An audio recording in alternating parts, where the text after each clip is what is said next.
السلام عليكم ورحمة الله وبركاته. بسم الله الرحمن الرحيم. اللهم صل وسلم وبارك على سيدنا محمد وعلى آله وصحبه وسلم. حبايب قلبي وحشتوني جدا جدا، كل يوم والله يا حبايب قلبي بتوحشوني أكتر من التاني. بسم الله. سبحان الله والحمد لله ولا إله إلا الله والله أكبر ولا حول ولا قوة إلا بالله العلي العظيم.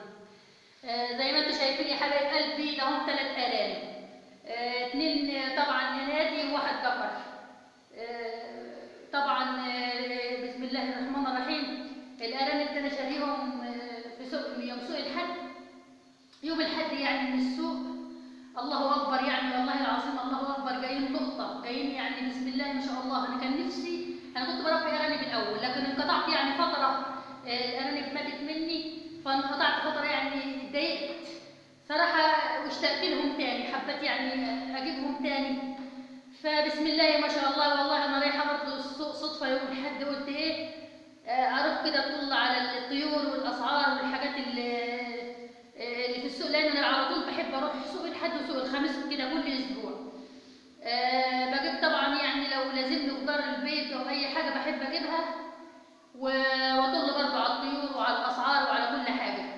فطبعا انا شفت والله واحده تاجره قاعده بالارانب دي، ب3 ارانب دول شفتهم معاها في التقفيصه بتاعتها يعني.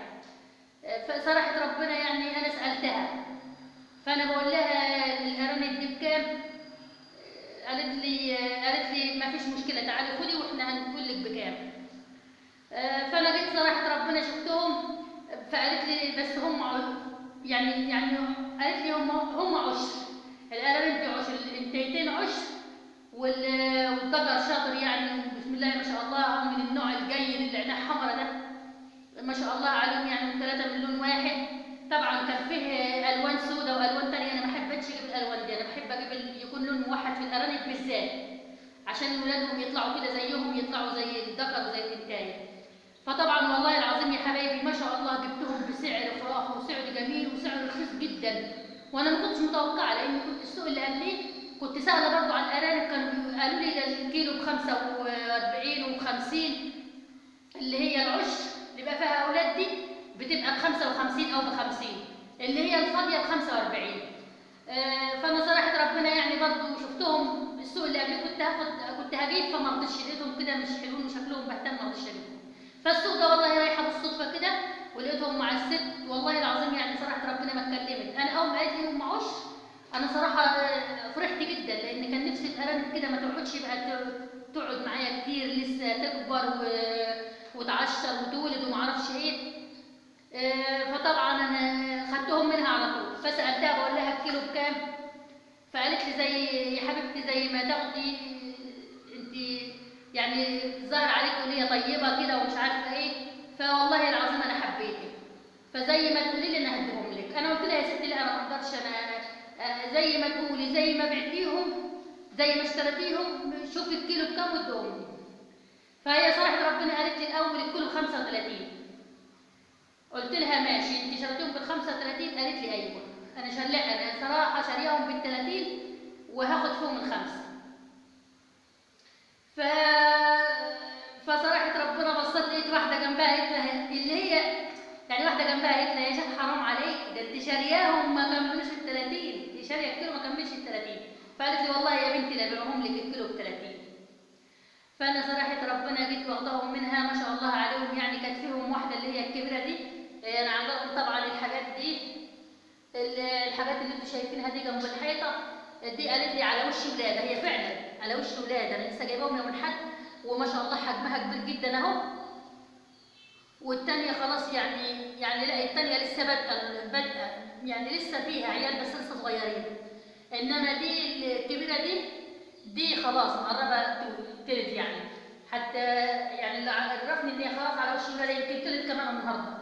اللي عرفني كده اهي ان انا برضه عامله لها مكان، وشايفه انها في المكان حاطه حاجات، انا بخاف منهم ما اقدرش اشوفهم، انا ما قدرتش اخش البتاعه دي واشوفها هي والده ولا لكن هي لسه ما ولدتش لان بطنها كبيره جدا. انا شايفاها كده حاطه لها جنب الحيطه برضه خشب كده، فشايفاها لما هدوم وحاجات قديمه كده وحطاها، هي تقريبا كده هتلد الليله تقريبا كده ان شاء الله، اول ما تلد باذن الله هوريك باذن ربنا. فانا طبعا حاطه لهم برسيم اهو قدامهم،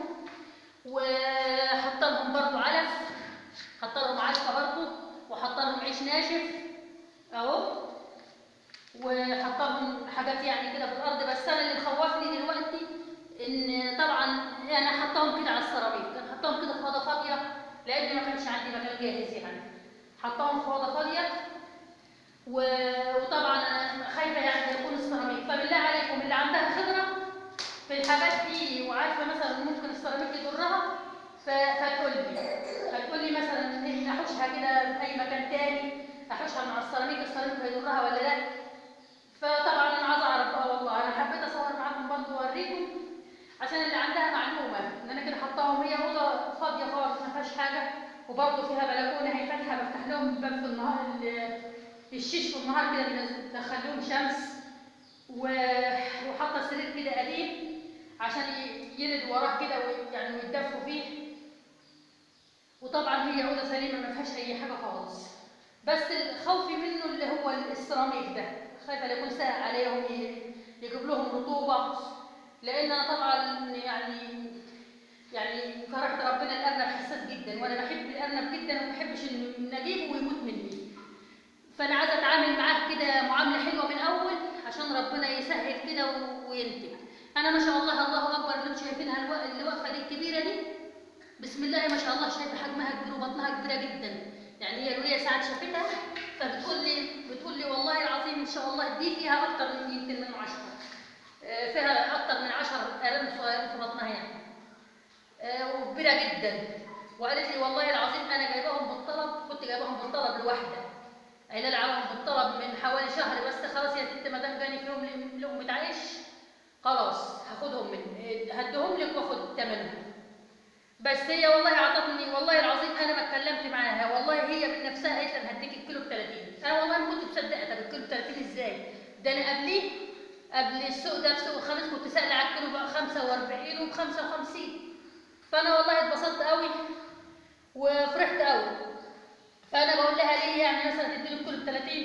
هي قالت لي يا بنت اصل الارنب العشر ده ما بيمشيش معانا، اللي بيمشي معانا الارنب هي قالت لي كلمه كده، الارنب الشمرد. ايوه الشمرد البداري تقريبا والله ما اعرفش ايه، اللي بيبقى لسه صغير كده بياخدوه مطاعم يعني ويذبحوه كده ويعملوا اكلات يعني للناس. انما الارنب العشر ده مش هينفع معايا، وانا لو عندي مكان في البيت ما كنتش عطيتهم لحد، كنت خدتهم لي انا.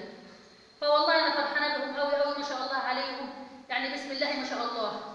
الاثنين دول الذكر والانتاجي دول قطعوا ب 110 ب 100 جنيه و10، اللي هم جنب بعضهم دول الذكر والانتاج دول قطعوا ب 110، لان قالت لي دول انا جايباهم من واحده.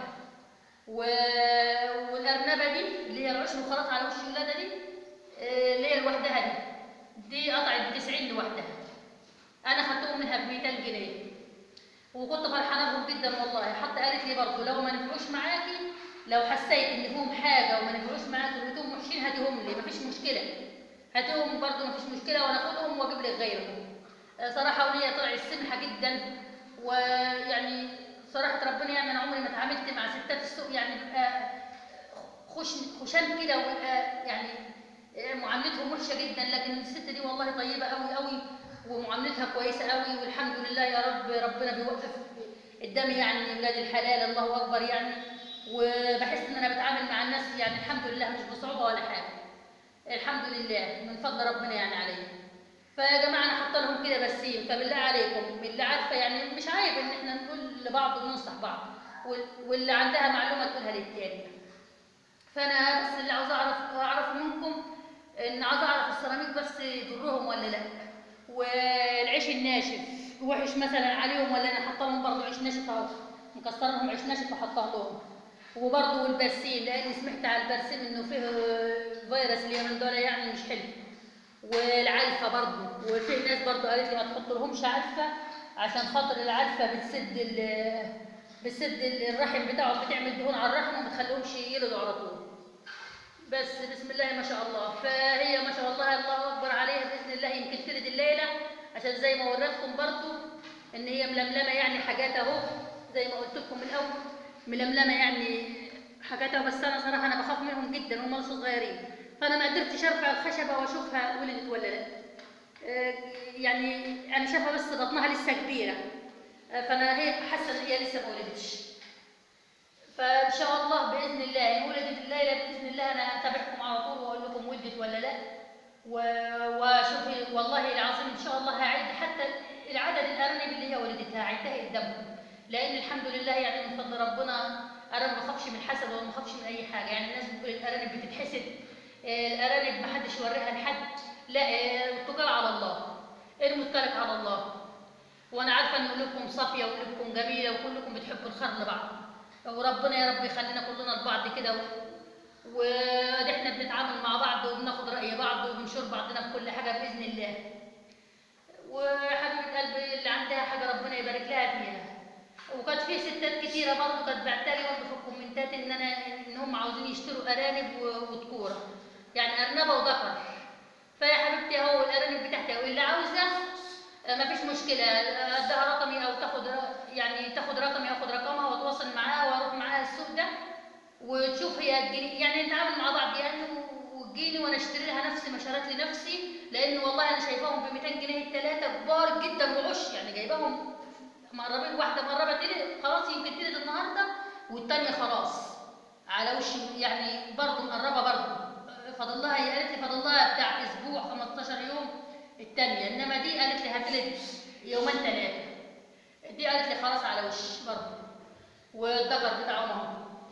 اللي عاوزه انا مستعده اساعدها في اي حاجه ومش هتاخر يعني على حدكم ان شاء الله في اي حاجه.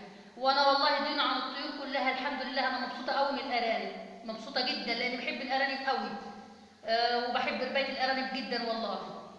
والله انا اولادي اصلا ما بيحبوها ولا بيرضى ياكلوها، بس انا بحب اشوف الارانب صراحه، يعني بتنتج انتاج جميل وانتاج كتير قوي قوي.